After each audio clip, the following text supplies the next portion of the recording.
Hello, Nintendo Wii here, welcome back to Retro Break. Yesterday I went to one of the most amazing game shops that I've ever been to. It's called Vintage Gamer and it's in Halesowen, just outside of Birmingham, and it's definitely worth a visit if you're into retro games.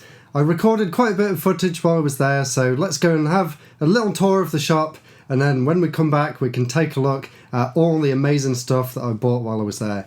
And I bought quite a lot, as you can see, so please enjoy and then join me afterwards. There's a lot to go through. So if you were just to look at the outside of the shop, you might be mistaken in thinking that it's a really small shop, but actually when you go inside it's a lot bigger than what you'd expect. It actually spans several different rooms, and the amazing thing was that when we went there, the guys who run the shop basically said, anywhere you can get to, you can go, and anything's for sale. So we actually spent 4 hours going through this shop, looking through all the different boxes, looking at all the different games on the shelf. As you'll see in this video that we recorded, there's so much there. You could easily spend all day just looking at all the amazing things.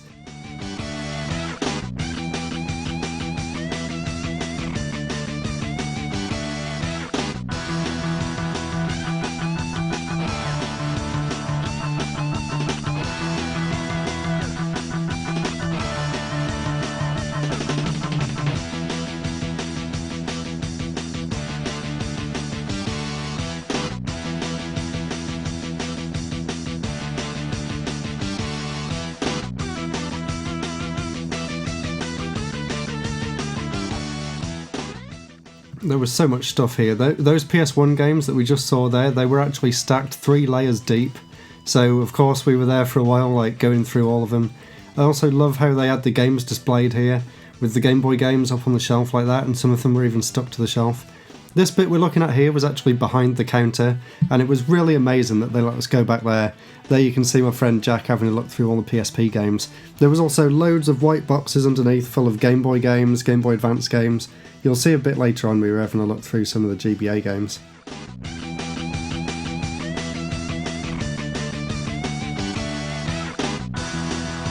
There was a nice shiny ActRaiser 2 that I saw there. I did actually end up picking that game up. 65 quid they did it for, which I think is a really good price considering the condition that it's in. And that was on the other side behind the counter. There was some more Game Gear and Master System games.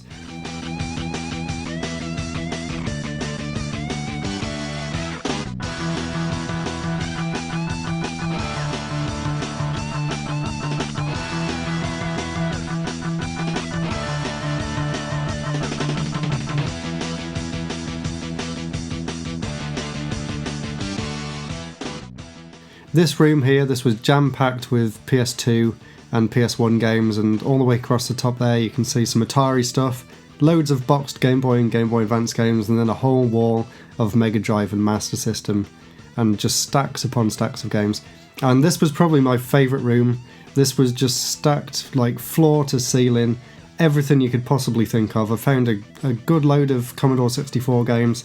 As you can see there was so much stuff, some of it just wasn't even accessible at all. It's just stacks upon stacks. Like I said, you could easily spend all day here going through all this.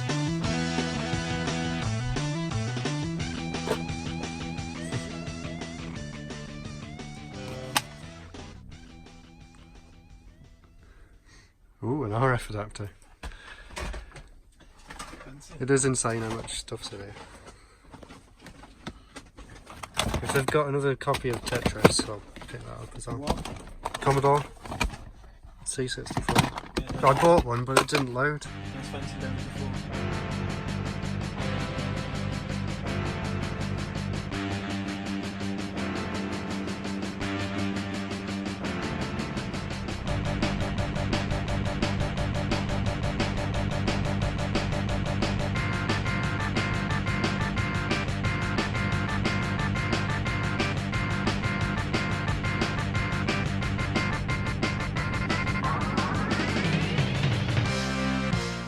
And the games here in these boxes and bags, they were actually taking these ones to an event that was on the day after. We were planning on going, but I kind of spent a bit too much money, so I didn't end up going in the end. But they did say that anything that we found down here was £1, so anything that was in any of these bags or boxes was just £1 each, which was really cool. So of course They were trying to load the bags into the car, but we ended up taking everything out of the bags and having a look at everything that was in there. And I picked up some really great Wii games, actually, so very happy about that.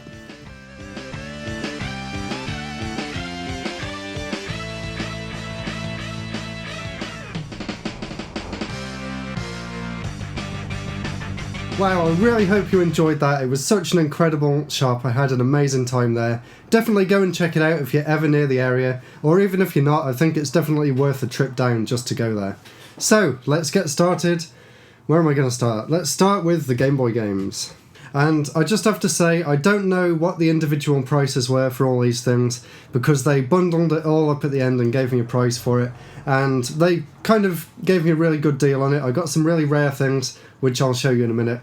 I'm not going to say how much it cost, but it was quite a lot. So let's take a look at the Game Boy games. First of all, we have a Game Boy Color game called Hexite, or Hexite.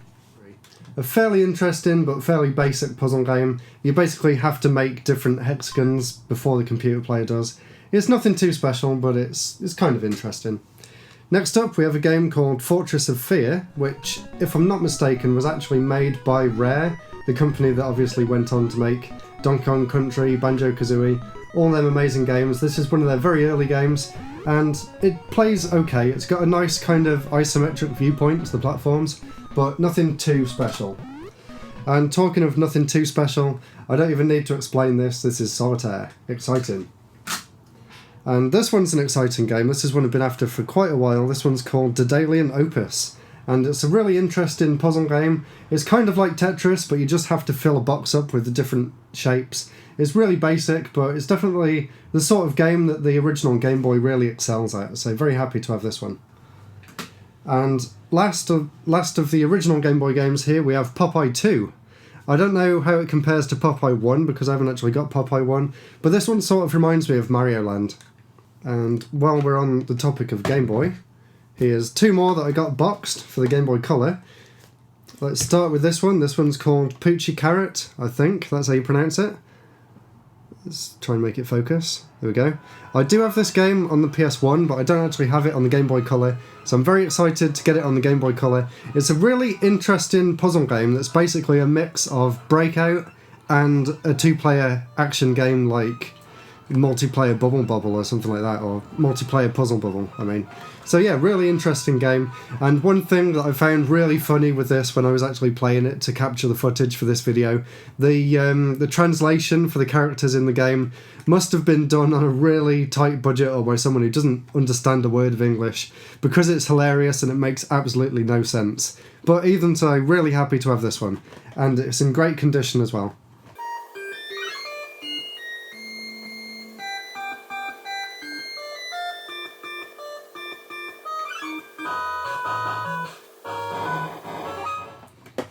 And here's the one that I was very, very excited to get. This is Konami Collection Volume 2 for the Game Boy Color. I got this one mainly because it comes with Parodius, but I also really enjoy Track and Field when I was a kid, and playing it now, the block game that comes on here as well, is actually kind of fun, so a lot better than I was expecting. 40 quid they were asking for this, which isn't bad considering it's complete, in-box, immaculate condition, with the manual, and it's really not a game that you see very often at all, so I couldn't pass it up when I saw it on the shelf. I just had to get it. Very, very excited for that one. Right, so next up we have Gba Games. I've only got 3 games here, and they're all nothing too exciting, but there were 3 that sort of caught my eye, or ones that I'd read about in magazines back in the day, and I think they were only £1 each, if that. So the first one here is a fairly interesting game from Capcom called Sheep. Basically, you're a sheepdog and you have to round the sheep up and get them into a truck at the end of the stage.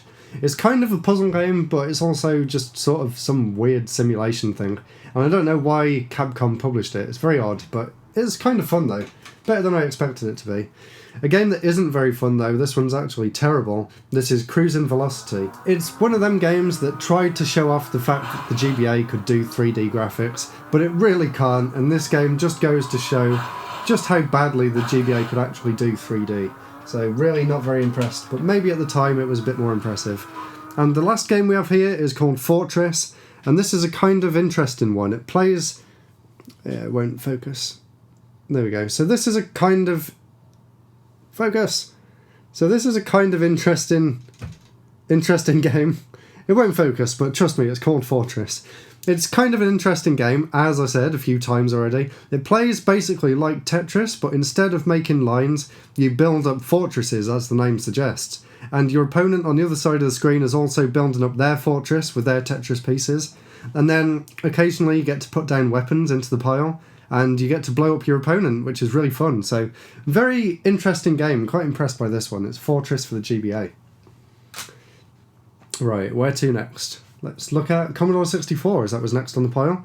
This one I was very excited to find. This is Shoot 'em Up Construction Kit. A lot of people I know actually got their start in game development thanks to this toolkit.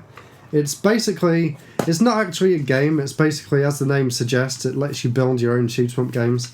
There's the cassette tape inside, and it also comes...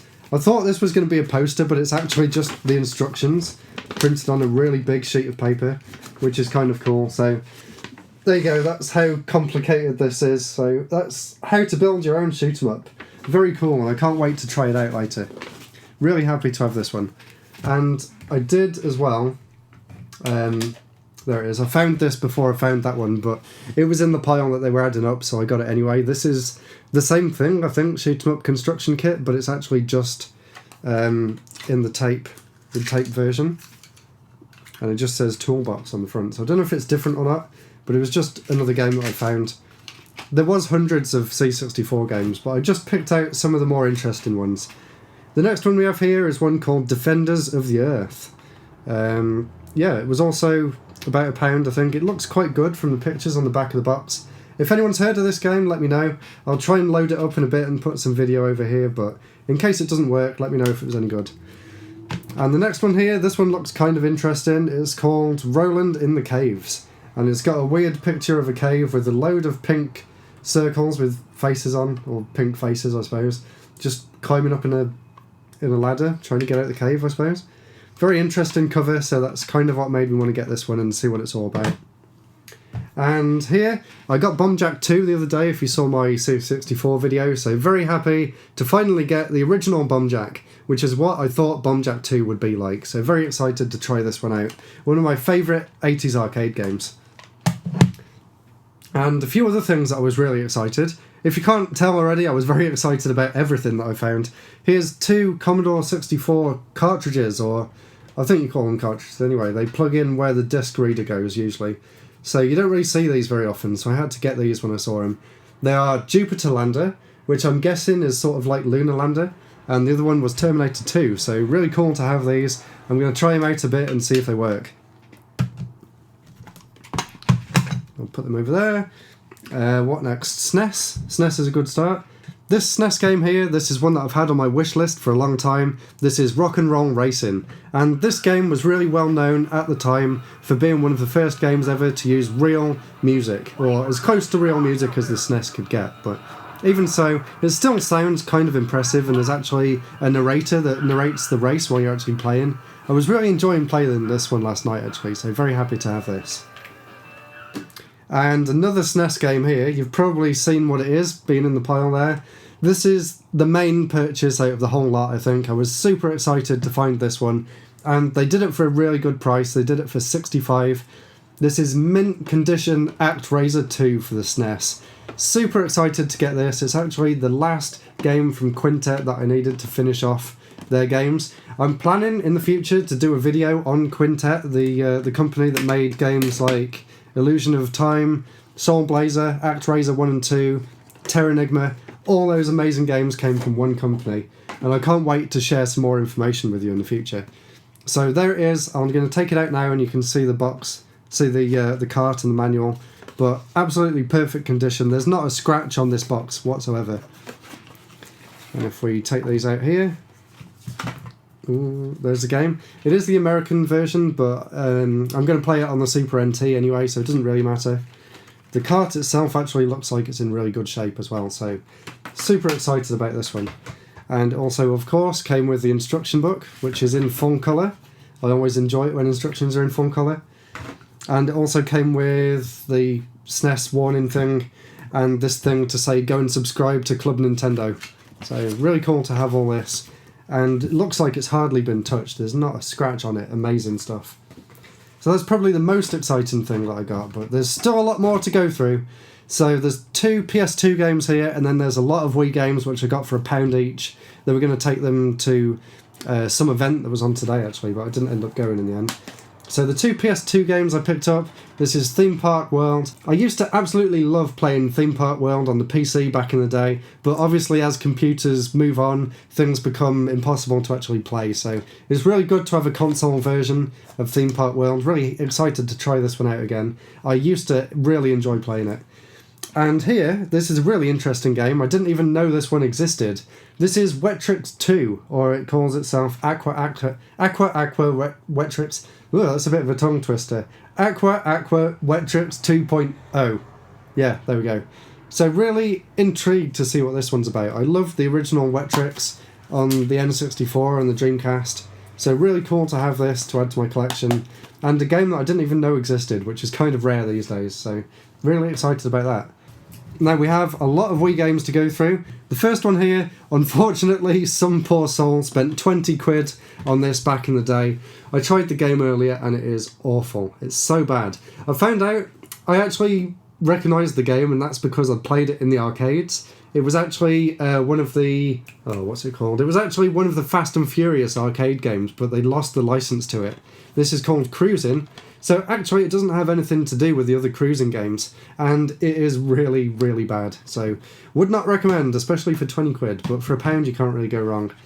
Now, another racing game that was 20 quid originally and is also just as bad. This is Need for Speed The Run.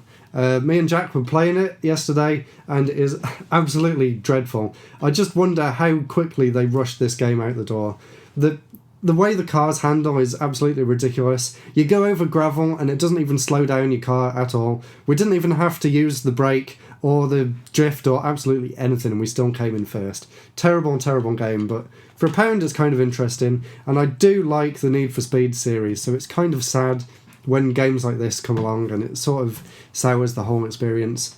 Next one here, this one's an interesting game. I used to love the original Boom Blocks. This is Boom Blocks 2 called Bash Party. And yeah, they're still showing off that it was an idea from Steven Spielberg. I have absolutely no idea how much involvement he had with these games, but I really doubt it's as much as they keep trying to advertise. So the next one here, I haven't played it yet, but I remember reading in the official Nintendo magazine that it was really good.